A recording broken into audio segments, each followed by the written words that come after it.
महाराज रचा घाव बोला चढ़ा झलोकदारी बमनी ले झलोक चढ़ा दी बावन हब बड़ खोटलाल मढ़ाइन गए में गा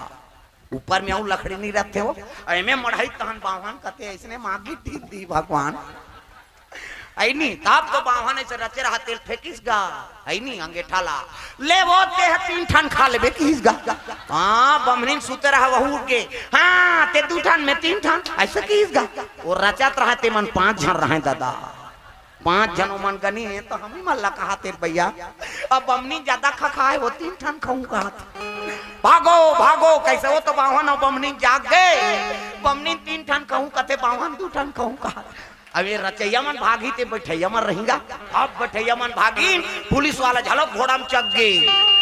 वो बागान लहेरा नहीं पाई दादा वहा बागान लहेरा नहीं पाई हाँ जब मारिस कोर्रा नहीं खूंटा सन में उखन गयो बागान अब जब भागे